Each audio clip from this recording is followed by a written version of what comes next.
Hola, hoy vamos a ver un video tutorial que se va a dividir en varias partes, posiblemente en tres, esperemos que sean dos, de cómo crear un aplicativo RESTful Web API en Java con tecnologías modernas.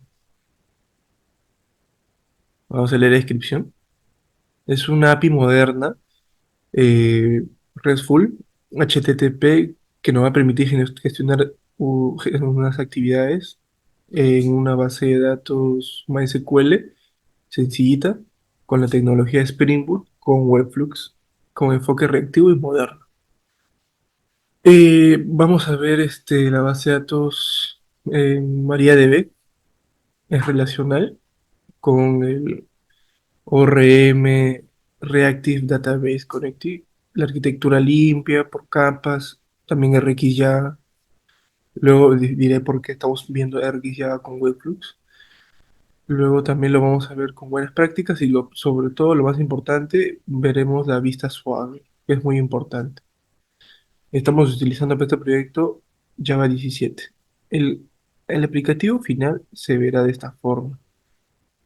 Así tendrán una vista sencilla en Swagger del controlador, los servidores que es la URL generada y bueno, acá están los respectivos endpoints, ¿no? Le doy find out, ejecuto y me bota el resultado. Y acá me genera la URL. Si yo le doy clic derecho, buscar en Google la URL, perdón, eh, copio y abrir enlace en nueva pestaña, me retorna un JSON, ¿no? Y está bien. Bueno, así es el aplicativo que vamos a desarrollar. Ahorita voy a explicar paso a paso cómo llegar ahí.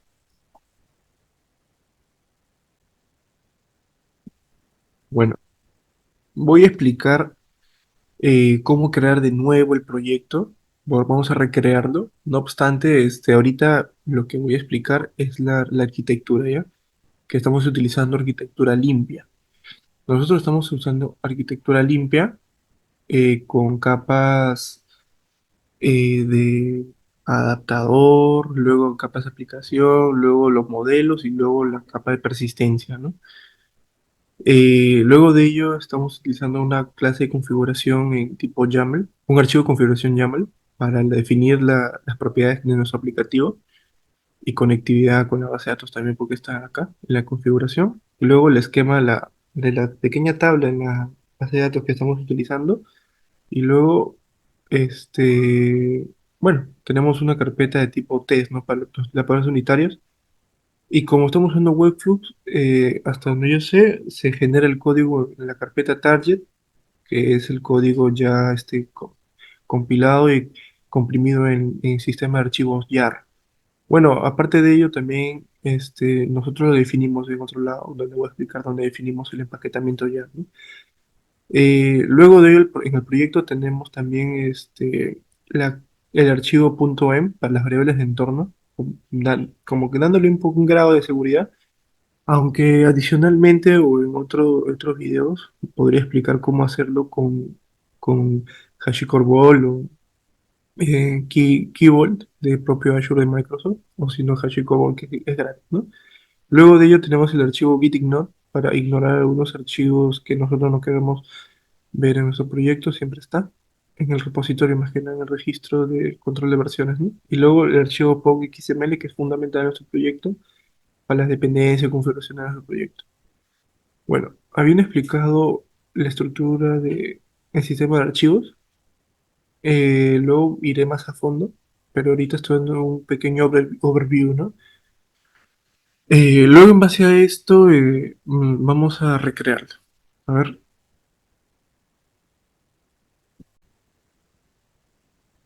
bueno, ahorita vamos a crear un nuevo proyecto.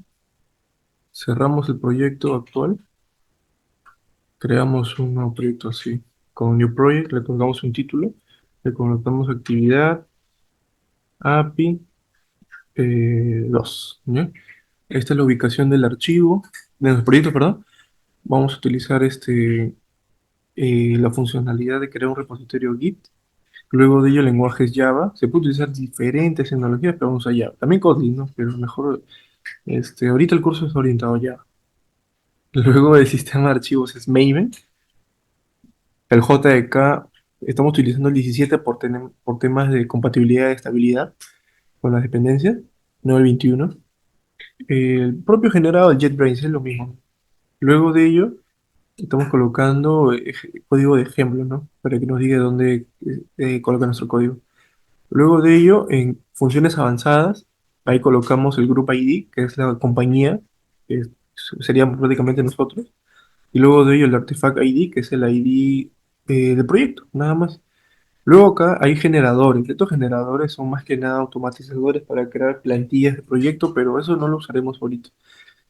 Más adelante podremos usar el Spring Boot Generator, pero esas son funcionalidades que hasta ni siquiera lo reconoce con la versión Community, ¿no? Sino es la versión de paga. Pero es muy útil para desarrollar proyectos grandes en base a contract fields o archivos de definición de proyecto, ¿no? Como el YAML. Bueno, generamos el proyecto, listo. Acá lo que tenemos es lo siguiente. Tenemos una carpeta en demo, luego de ello tenemos el código fuente en source, main, test, un momento. Ahora vamos a crear el proyecto de esta forma, new project, así como lo teníamos antes, le damos create y ya, ahora sí, tenemos la carpeta como hemos definido nuestro artefacto. Siempre nos sale una advertencia para agregar los archivos de forma manual al Git, pero si no, le digo que no me pregunte y lo agregamos. Luego tenemos el Group ID que se definió en el package. El package es el sistema de carpetas del proyecto.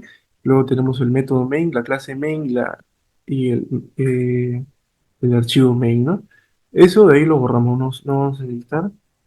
Luego tenemos el POM para lo que es una dependencias. Luego voy a explicar paso etiqueta por etiqueta para qué sirve cada uno de ellos, ¿no? Y luego tenemos la carpeta test, luego la carpeta resort dentro de nuestro proyecto para archivos de configuración, esquema de base de datos, utilitarios, entre otros, ¿no? Luego la carpeta test son para pruebas unitarias, es muy útil. Luego el propio IDE genera su propio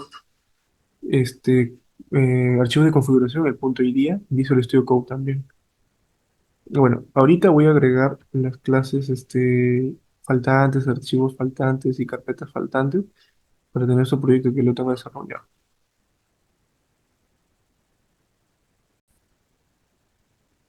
Bueno, ahorita voy a explicar las dependencias del proyecto. Esto está definido en el archivo pom.xml, que es estructura XML con etiquetas, y ahí es donde definimos las propiedades de nuestro proyecto, el dueño, la versión del Java, la versión del Spring Boot, también de otras librerías globales, ¿no? Como lo es el Reactor, y luego la gestión de dependencias administrativas, también el Reactor, y entre otras. Ahora, el proyecto es de naturaleza reactivo, no bloqueante, asíncrono, con Webflux, pero también se apoya con RxJava. Acá tenemos otra vez el Group ID, que se genera con gracias al IDE, que lo hemos definido previamente, aparte del package, ¿no? Que son las carpetas. Luego tenemos el Artifact ID. En el Artifact ID, ahí sí es otro. Es actividad API, guión bajo 2. Ahí lo corrijo. Luego de ello tenemos el versionamiento, la configuración, que vamos a empaquetarlo de tipo jar. O sea, en otras palabras, vamos a comprimir el proyecto en archivo jar, ya compilado, más simplificado. Luego de ello estamos usando la versión de Java 17 y la versión de Spring Boot 3.22. Estamos utilizando versiones de Reactor para la producción reactiva, para Netty. Netty es las dependencias de tipo no bloqueantes. Son permite tener aplicaciones de red que son HTTP, no bloqueantes asíncronos para la Java Virtual Machine. Así que por eso utilizamos Netty. Luego de ello, estamos indicando de forma global que estamos usando Reactor Core y luego el Netty HTTP con las versiones acá previamente especificadas de forma global. Luego ya tenemos las dependencias independientes, como el Webflux, que es propio de Spring Boot, de la casa creadora de Spring, del framework. Luego de ello, las versiones lo hemos especificado arriba, ¿no? 3.22. Luego de ello, estamos usando MariaDB con la librería R2DBC, compatible con MySQL también, pero nos sirve para atender nuestro ORM, ¿no? Con la versión 1.13 de la organización MariaDB. Luego de ello, tenemos la siguiente, que es el Spring Boot, el lector o el que va a ser como complemento con la librería de arriba, que es la abajo, Spring Boot Started Data, que va a leer la data, pero del R2DBC, ¿ya?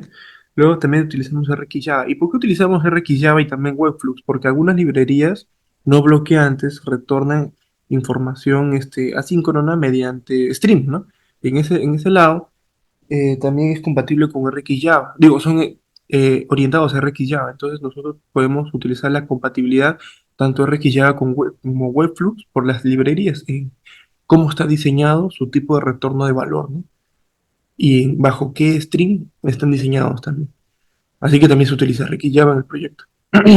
Luego de ello tenemos una librería de login para monitoreo de eventos que suceden en la consola, que es el COS Logback Classic para tener incluye ya simplificado el Self-Forget para poder invocarse, bueno, para poner los logs en las consolas. Luego de ello, tenemos el Lombok que nos ayuda demasiado para evitar escribir código de más en constructor, ya no usamos constructor, ya no usamos el setter y getter. Con Lombok simplificamos demasiado las clases, nuestros DTOs. Luego de ello, tenemos la configuración de proceso, la dependencia de configuración del Spring Boot para configurar nuestro proyecto, para la clase de conexión, el Swagger que vamos a utilizar también para personalizar nuestro Swagger, para configurar N clases que ne vayamos a necesitar. Tenemos también la dependencia de Framework con la etiqueta Configuration. Luego de ello tenemos también para testeos, que es Spring Boot Test. Luego también tenemos el Open API con Webflux. O sea, en otras palabras, nos va a generar un Swagger eh, para que nosotros podamos ejecutar los proyectos compatible con Webflux también. Luego de ello, al último, utilizamos el Maven. O sea, nosotros sí o sí hemos definido que nuestro proyecto sea Maven, pero nuestro proyecto Spring Boot también necesita una compatibilidad con Maven. Así que tenemos este build, este plugin, para que nuestro proyecto Spring Boot eh, prácticamente cumpla con el ciclo de vida del Maven, ¿no? Acá lo podemos ver, todos los comandos. Limpiar, vamos a utilizar el limpiar y el instalar, ¿no? El deploy, el package, eso no. El test, por el momento, en este video no vamos a ver test unitarios. Será para la siguiente versión. Veamos si hay apoyo por parte de la comunidad, si la comunidad desea aprender esas cosas, ¿no? Que es muy importante también, para tener un código ya profesional. Bueno, ahora, siguiente punto, avanzamos, ahora sí, con configuraciones del proyecto. En Resource tenemos las definiciones de configuración del proyecto que estamos utilizando ahorita el formato YAML para nuestro aplicativo Spring. En nuestra librería R2BC estamos colocando las credenciales de nuestro proyecto. Y ustedes verán acá variables de entorno o invocación de variables de entorno. Luego vamos a ver cómo está definido. O sea, simplemente son variables que están en un ENV. ¿Ya? Cabe recalcar que nuestro proyecto, para que se conecte en MySQL, nosotros lo hemos desplegado en... A ver, un momento, voy a compartir. Nosotros lo hemos desplegado en, en un, en una consola, en la nube de MySQL que nos provee una instancia de MySQL de 5 gigas. ¿Ya? Es gratis, yo lo recomiendo para hacer pruebas. Es lento, pero es gratis. La latencia se siente, pero sirve para desarrolladores, para que hagan sus demostraciones, pruebas, qué sé yo, ¿no? Luego de ello, acá tenemos las credenciales para conectarnos y ahí es donde yo especifico las credenciales en mi ENV. Por motivo de seguridad no lo voy a mostrar, pero la URL es la que tenemos acá. Es la URL de acá, el host URL o si no lo que tenemos acá arriba. Luego de ello, la base de datos, nosotros especificamos a qué base de datos nos queremos conectar. Luego tenemos el puerto, luego tenemos el usuario y la contraseña. Pero toda esa URL lo tenemos acá comprimido, con el puerto, la base de datos y el modo requerido SSL, ¿ya? Ya. Luego de ello, tenemos la etiqueta main que va a ser más que nada que el aplicativo va a ser de tipo reactivo. Y luego tenemos un login, que es una especificación del monitoreo. O sea, prácticamente traquear los eventos en logs, ¿no? En la consola lo tenemos configurado con el RDBC Core también, que es propio del MySQL, nuestra dependencia de MySQL en modo debug. Luego de ello tenemos nuestro esquema simple de nuestra base de datos, que solamente es un create table. O sea, tenemos que crear la base de datos y también crear la tabla de esa forma. Y luego de ello tenemos nuestro git ignore y nada más. Ahora sí, vamos al siguiente punto, que es eh, explicar lo que es el CRUD, prácticamente el código Java. Y también el ORM, R2BC. Recordemos que el ORM proviene lee de una instancia de base de datos, pero en la nube, ¿no? Así que va a haber latencias, por eso que nosotros tenemos que buscar la practicidad en nuestros proyectos para que no sea bloqueante también. Entonces nosotros tenemos un ORM que se adapta a nuestras necesidades, no bloqueantes, porque las APIs modernas no son bloqueantes. Luego de ello tenemos los siguientes archivos de nuestro proyecto. Primero vamos a la carpeta config, que es muy importante. Acá tenemos definido nuestra personalización del OpenAPI. En otras palabras, le colocamos la etiqueta, no, estas propiedades de título, versión y descripción de nuestro API para que cuando nosotros despleguemos de esta forma se vea esta información acá, ¿no? Luego de ello, eh, tenemos ciertas etiquetas que previamente lo hemos visto en en las dependencias del POM, que es la configuración. Quiere decir que esta clase es muy importante para configurar nuestro proyecto. Estamos configurando nuestro usuario. En otras palabras, personalizando. Y con el bin, nosotros utilizamos este método de configuración para que, como lo definimos acá, sea utilizado en otras partes del proyecto. En este caso, estamos usando esta configuración lo definimos acá, pero con la etiqueta de bin, lo vamos a poder reutilizar en otras partes del proyecto. Aunque solamente basta que sea ejecutado solamente una vez. Luego de ahí tenemos lo que es el CRUD. Ahora sí nos vamos al CRUD. Nos vamos primero al controlador. Nuestro proyecto tiene un apartado, unas clases para ver nuestros endpoints. Prácticamente el propósito de esta clase y esta carpeta es contener bueno, la carpeta adapter es contener nuestros controladores, que son nuestros adaptadores, ¿ya? Nuestros controladores REST es la clase responsable de recibir las solicitudes de HTTP desde el cliente como un puente y delegar la lógica de negocio a los servicios correspondientes, la capa aplicación.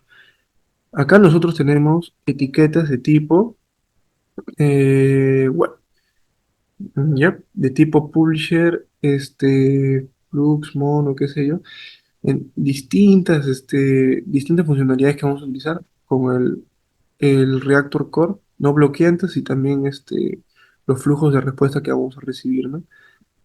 Luego de ello, nosotros tenemos acá ahora sí la etiqueta REST Controller que define que esta clase es un tipo controlador. Luego Request Mapping, acá estamos definiendo la URL base de nuestro proyecto, API, actividades. Luego estamos indicando que vamos a tener inyección de dependencias. Con el require as constructor, nosotros indicamos que esta propiedad acá va a ser inyectada cuando ejecutemos nuestro aplicativo. Así que no necesitamos crear un constructor ni tampoco setear esta propiedad porque va a ser inyectada como tipo inyección de dependencias, ¿no? Acá es donde nosotros especificamos el servicio de nuestro aplicativo. A ver.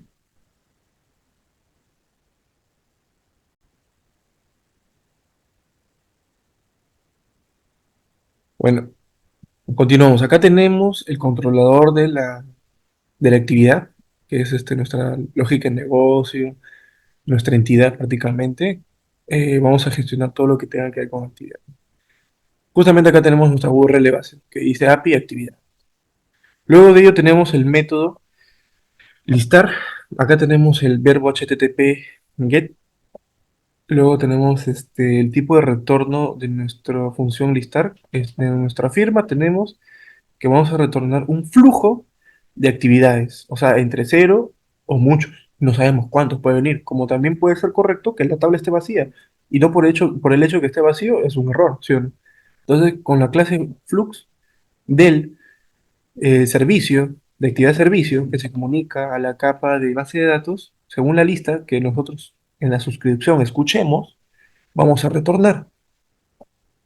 ¿Ok? Y esto obviamente va a retornar un arreglo de actividades. Acá nosotros definimos también en nuestra capa de actividad, nuestro domain modal.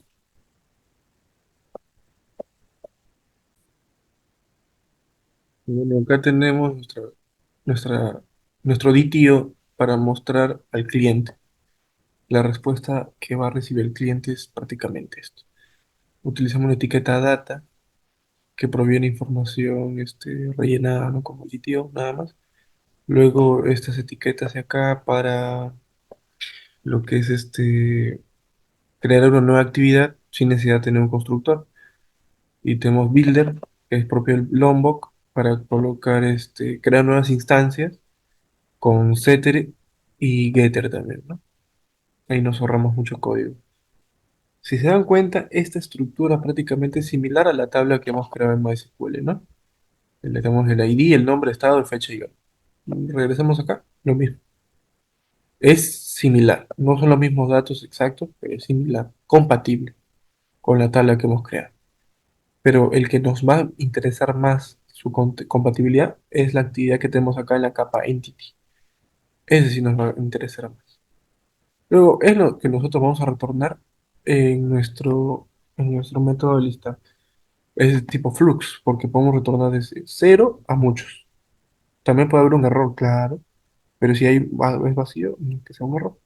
Luego también tenemos los siguientes métodos para encontrar con param. Nosotros definimos acá en la URL la variable eh, incrustada como tipo interpolación, ¿no?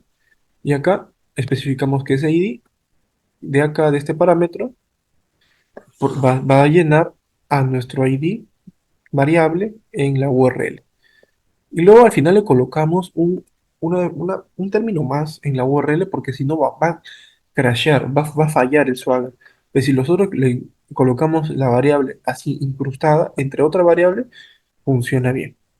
Bueno, dicho de tal forma, para el siguiente método que es obtener, nosotros le pasamos el ID por parámetro y lo rellenamos en la URL, en nuestro path param, especificándolo así también con esa etiqueta propia de Spring Framework Web.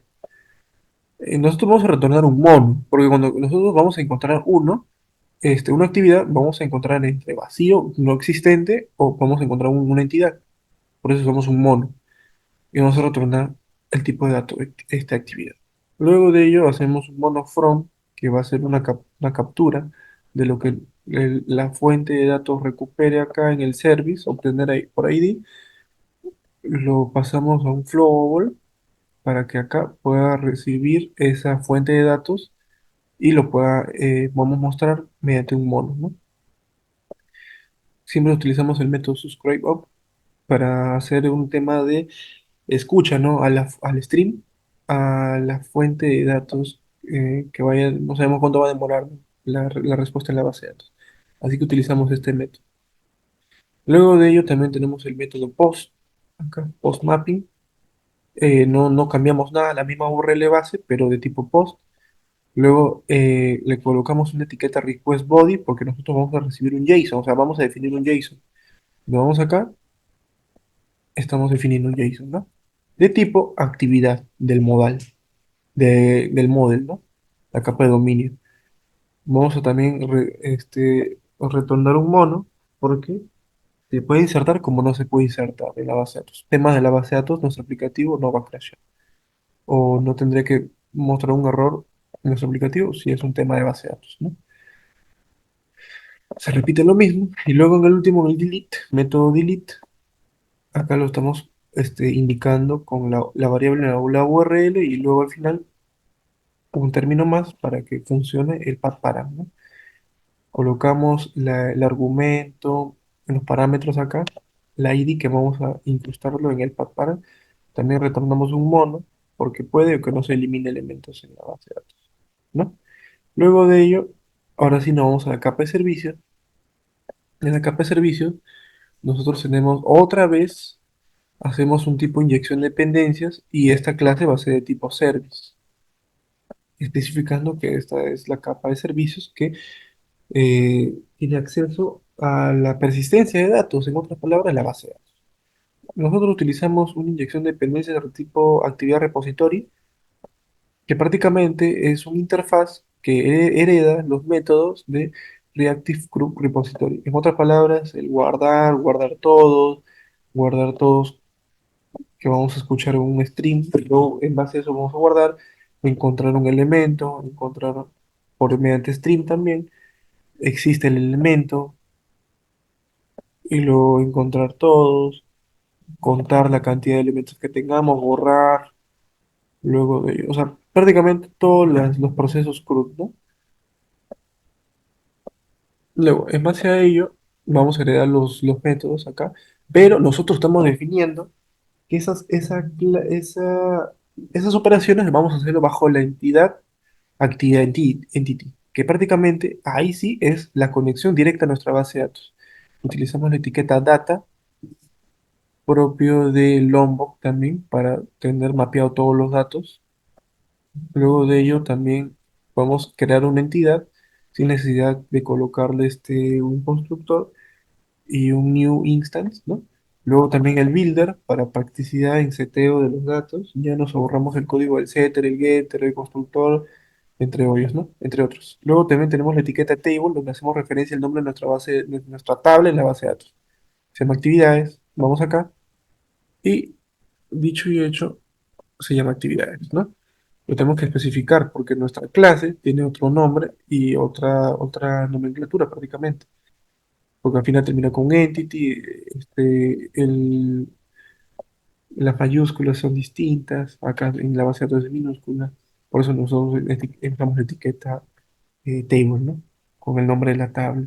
Luego de ello, también la llave primaria nos apoyamos con la etiqueta ID, luego los demás campos, nombre, estado, luego la fecha y hora, como en la base de datos es Snake Case y nosotros utilizamos OpenCaml Case, nosotros tenemos que especificarlo con el nombre de la columna de forma distinta, fecha y hora. Como los primeros no varía mucho en la base de datos su nombre, el ID, nombre, estado, pero la fecha sí, porque en Java es OpenCamelCase, nosotros nos apoyamos con la etiqueta column, ¿no? Y luego de ello, prácticamente esto es una representación de Java, pero a nivel exacto de cómo está definido en nuestra tabla en MySQL. Listo. Luego de ello nos vamos ahora sí a la capa service, y explicando de dónde viene la variable de inyectado, que es del repositorio, que hace referencia a la gestión CRUD de nuestra tabla entidad, ¿no? Actividad entity.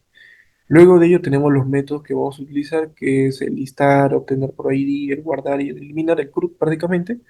Luego de ello tenemos el tipo de retorno acá en la firma del método, bueno, más que nada la función, porque estamos retornando algo, ¿no? Cuando es un método, no retorna nada y hace n procesos, pero cuando es una función, sí, retornamos algo.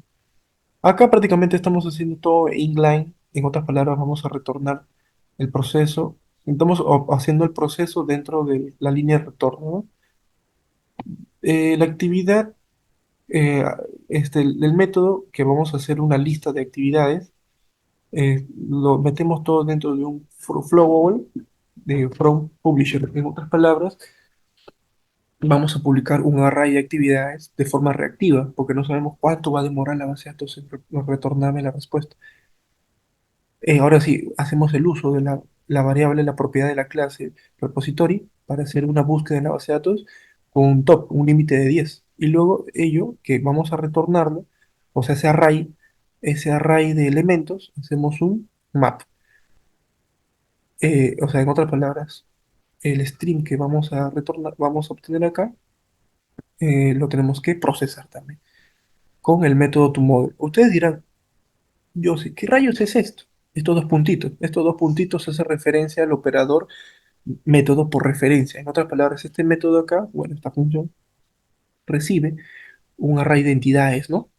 un array de entidades y ese array de entidades nosotros creamos de la clase entity, hacemos un retorno de la clase actividad model, ¿no? Esta actividad de acá. Entonces, como estamos retornando en base a la lectura que estamos haciendo, prácticamente estamos haciendo un procesamiento de datos, una transferencia de objetos de la clase entidad a una clase actividad normal del model, de la capa de dominio. Entonces estamos usando las funcionalidades del Lombo, que es Builder. Seteamos cada propiedad y luego creamos la instancia, ¿sí? Con el getter y luego el setter, ¿sí? De forma dinámica. Ahora, nosotros podemos utilizar este método de otra forma, no lo podemos utilizar así. Lo podemos utilizar, por ejemplo, ¿no? Imagínense, lo podemos utilizar así.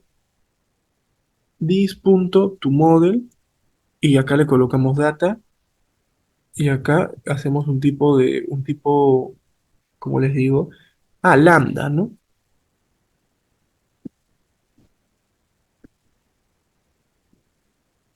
Pero sí, y queda genial, porque así se programaría, pero es tan ambiguo que Java te dice, utiliza el método de referencia, que es este operador de acá, esto es signo, ¿no?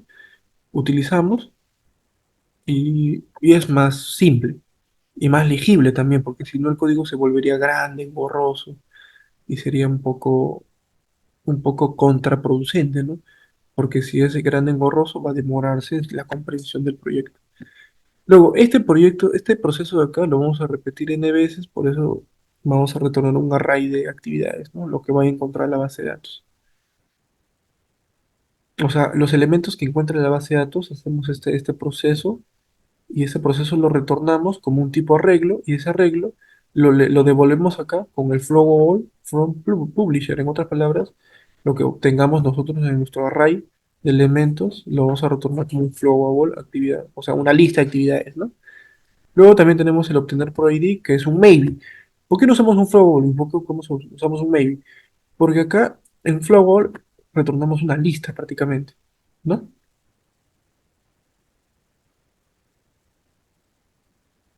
A ver, retornamos una lista. Pero prácticamente un flowable gestiona arrays, pero un maybe gestiona una entidad. ¿Qué quiere decir? Que si nosotros hacemos una búsqueda por ID y si no encontramos un elemento o una entidad con el ID especificado, quizás no retorne nada. Entonces nosotros usamos un maybe, ¿no? Porque puede que no puede nos retorne valor. Luego de ello, repetimos el mismo proceso, nos apoyamos del repository para hacer una búsqueda por ID y utilizamos un map para ese retorno que nos va a retornar una actividad de tipo actividad entity, lo procesamos para que sea una actividad de tipo domain model, ¿no? Modelo. Y así para el guardar, en el guardar es un single, porque puede que no se guarde, ¿no? Y aparte retornamos el elemento, la actividad que hemos guardado, o sea, el modelo que hemos guardado. Luego de ello, nosotros creamos una entity, en otras palabras, la actividad que nosotros vamos a definir, le colocamos en un toEntity para nosotros retornar una entidad, ya propiamente un elemento según la definición de nuestra tabla en base de datos. Nos apoyamos con el builder, tenemos nuestro builder, que en otras palabras nuestra construcción, nuestro build. Acá seteamos con las propiedades que nosotros tengamos en la actividad del modelo, lo seteamos en las propiedades de la actividad entity de la tabla de la base de datos, ¿no? Luego de ello, acá es muy crucial. Nosotros hacemos un if porque ¿qué pasaría si el ID es nulo o no le colocamos ID? Es para una inserción. Porque cuando no existe la propiedad ID, se va a insertar. Pero cuando queramos actualizar, entonces ahí sí nosotros le colocamos, ¿no? Una validación. Si no es nulo, seteámelo también. Ponle ese ID al momento de hacer un update, ¿no?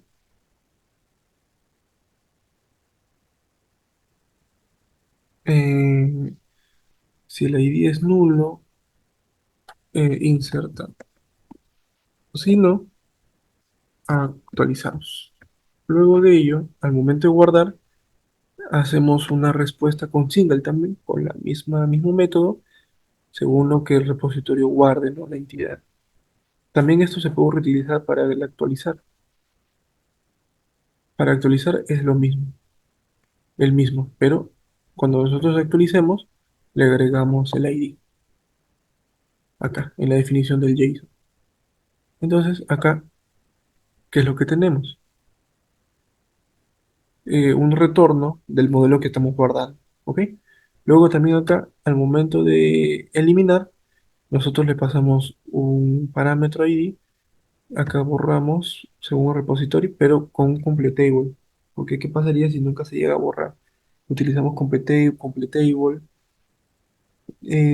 que es indistinto del single. Porque acá en el single nosotros vamos a retornar una actividad si es que realmente se guardó. Si no se guardó, no se retorna. Pero acá en un completable no voy a retornar ningún modelo que se haya eliminado. Porque yo sé qué modelo estoy eliminando. Por eso utilizamos un completable. Luego de ello, utilizamos un manejo de errores, porque si ha habido un éxito en la base de datos y se borró, utilizamos un logs access, o si no, si ha habido un error, ejecutamos un runtime exception, que ha habido un error en el proceso de eliminar. A ver, un momento. Bueno, en este caso, nosotros si queremos gestionar un error sin bloquear, ya no usamos el runtime exception, que nos van a hacer una excepción y el aplicativo se bloquea. En ese caso simplemente utilizamos un método de referencia de la clase mono para prácticamente retornar el error, ¿no? Que suceda, nada más. Y en teoría no es bloquear. Luego tenemos nuestros métodos de apoyo, nuestras funciones, perdón, de apoyo, y listo. Luego de ello, nosotros, ¿qué tenemos? Todo esto se compila dentro de una clase de application, ¿no? Una clase application prácticamente que va a ejecutar nuestro proyecto que ya previamente lo tenemos configurado con la etiqueta Spring Boot Application. Acá vamos a ejecutar nuestro proyecto Spring Boot Application. ¿Ok? Luego de ello, nosotros simplemente ejecutamos, claro, pero va a fallar. Y esta vez yo sí le voy a mostrar las variables de entorno de mi proyecto para que entienda cómo funciona esto.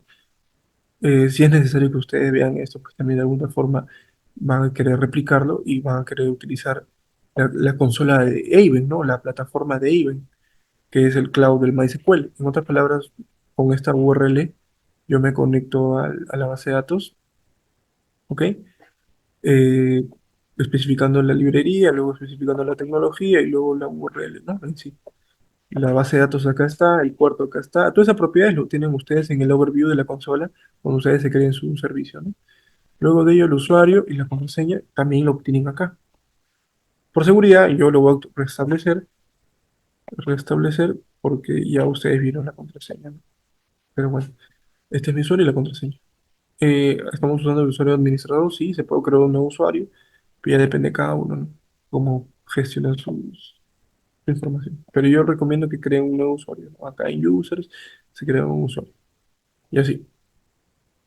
Bueno, luego de ello, ese variable entorno, para que mi proyecto funcione, yo tengo que especificar mis variables de entorno, ¿no? Entonces me voy acá, voy a ejecutarlo por primera vez para que me cree un runtime acá, pero más que nada es para que falle, ¿no? Y me generó un active application, luego lo voy a editar y acá vemos que se está construyendo y acá en la consola vemos lo que se ha construido. Acá estamos viendo, bueno, a ver, acá está indicando de que hay un error, no puede ejecutar. Así que lo vamos a volver a especificar. Acá lo voy a editar, voy a agregar las variables de entorno. Nosotros vamos a agregarlos uno por uno, así, como también los vamos a agregar así, mediante, bueno, acá, prácticamente, y variables de entorno. Aplico, guardo. Vuelvo a relanzar, o si no lo lanzo acá. A ver, un momento, por favor. Listo. Ahora, les iba a comentar, el proyecto en sí necesita que las dependencias lo tengamos actualizadas. Me sale el icono para cargar las dependencias, como también nosotros podemos cargarlos así. All projects y todas las dependencias así. Pero si no, también le doy clic al icono que me sale acá para instalar las dependencias. Y las dependencias también se instalan con clean y el install. Ya están todas las dependencias instaladas. Luego de ello, ahora sí ejecuto el clean y también el install. Le puedo colocar U para borrar todo el caché, pero como es la primera vez que ejecuto, no hay caché. Ejecuto el clean y el install para compilar mi proyecto también, para validar si todo está bien.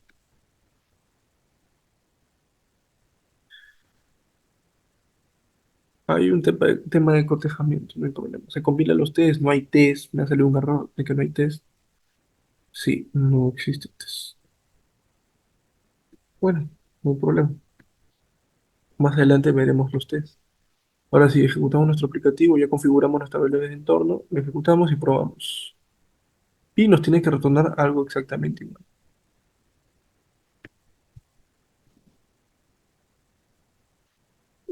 Java, cuando nosotros creamos nuestro proyecto en Java en este tipo Spring Boot, nos va a configurar el proyecto para que usemos el puerto 8080 de forma nativa.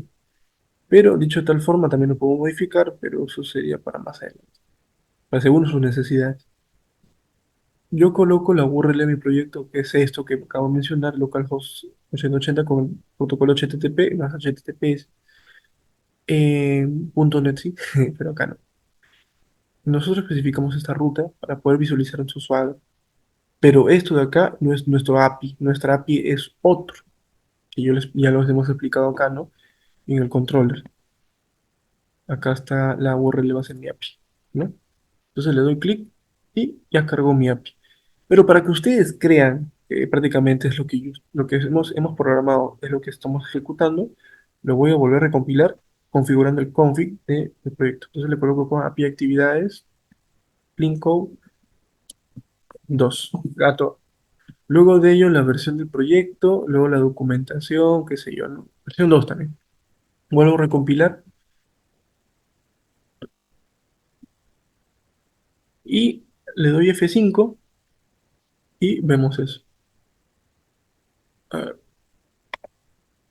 vuelvo a colocar la URL, la URL. A ver,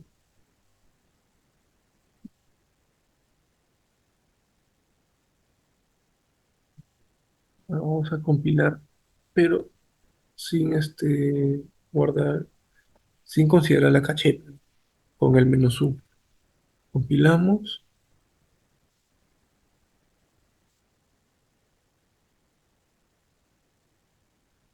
y luego de ello, ya, listo, se compiló, sin considerar la caché.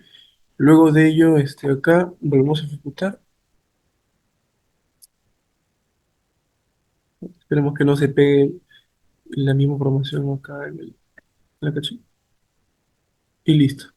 Acá está, versión 2.2. Listo.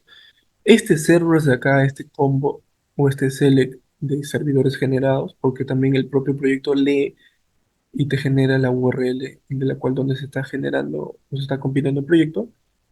Eso se puede configurar, se puede automatizar, ¿sí? Luego de ello acá tenemos nuestro controlador y nuestro esquema. Simplemente tenemos un DTO de la capa dominio modales, actividad, y acá nuestros endpoints. Podemos obtener ya como ya tengo data previamente cargada en mi base de datos, vamos a visualizarlo. Lo tengo acá en Visual Studio Code. Vamos a ver la tabla, actividades, vemos los registros. Ahorita no tengo nada, no tengo ninguna actividad. Podemos registrarlo. Si yo ejecuto un execute, ah, acá sí me retorna. Vamos a ver por qué acá no me está retornando. Ah, voy a cerrar la conexión en la base de datos y voy a volver a conectarme. Voy a ejecutar. Ahora sí. Era un tema de que la base de datos se había desconectado, ¿no? Lo vuelvo a conectar y mire, me figura acá la entidad. test, ¿no? Y acá vamos a ver en un arreglo de elementos de la entidad, es prácticamente la data de la tabla, ¿no? Volvemos a, nosotros volvemos a, podemos buscarlo como tres, también me retorna, podemos volver podemos volver a editarlo también. Colocamos el ID 3, testear otra vez, estado en proceso. Y luego la fecha, ¿no? Lo, lo testeamos, lo actualizamos y ¡pum! Se volvió a testear. Se volvió a actualizar y nos volvió a mostrar, ¿no? Volvemos a ejecutar la consulta y acá nos muestra testeado. Y luego de ello, nosotros podemos crear otra actividad, testear otro proceso. Ese sí es nuevo. Y ejecutamos. Y se creó. Y lo consultamos y ahora tenemos dos elementos. Luego de ello también podemos eliminar el 3 como también podemos volver a eliminarlo, también salen 200 pero se maneja el error, ¿no? Como no existe el 3 no se crashea el aplicativo. Listo. Genial, ahora sí, ya hemos visto cómo funciona el aplicativo, ya hemos visto cómo funciona la gestión la gestión de variables de entorno para que sea más seguro. Ahora sí, ya se culminó el desarrollo del tutorial. Hay una continuación para que tu proyecto sea más profesional. Eh, Podemos testear nuestro proyecto. Yo tengo los test unitarios. Se los voy a mostrar para que puedan ver cómo funciona en algún momento.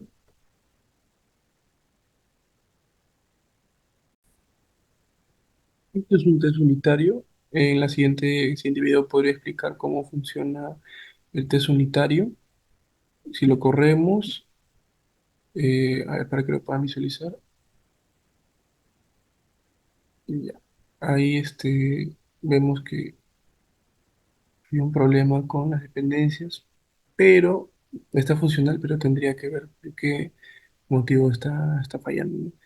Pero los test unitarios también es muy importante tener en nuestro proyecto. Lo tenía yo modelado anteriormente, pero ahorita está fallando por un tema de el package, ¿no?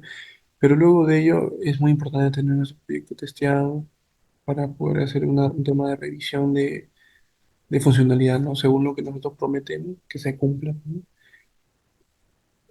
Luego de ello, también podemos agregar check style para que nuestro proyecto esté bien formateado, no esté desordenado y no esté desorganizado. Las clases y todo ello. También de ello, para seguir buenas prácticas, ¿no? También de ello también podemos localizar el proyecto para que nuestro proyecto conviva dentro de un servidor Linux, qué sé yo, de forma más portátil, más rápida, más mantenible y escalable también, ¿no? Para poder hacer réplicas, qué sé yo, para que nuestro proyecto no sea único, sino haya réplicas y es que algo pueda suceder, pero el proyecto continúa. También falta crear un job en Jenkins para desplegar nuestro proyecto y analizarlo con SonarQube. También se podría hacer eso para poder tener un reporte de seguridad y qué tan buena calidad tiene el proyecto. Y también el último sería un job para desplegar nuestro aplicativo, ¿no? Yo lo desplegaría en Render porque es fácil, o si no, también lo puedo desplegar en Azure, Amazon Web Services y Google Cloud Platform, ¿no? Render también se apoya de ellos, pero Render es una capa que hace toda esa gestión. Y es gratuito también. Y se ve así. Nada más. Ah, bueno, este es el panel de configuración, pero igual, ¿no? Render nos ofrece esa ayuda, ¿no? De poder tener esos aplicativos desplegados de forma rápida y dinámica. Bueno, eso es todo de mi parte. Muchísimas gracias. Saludos cordiales.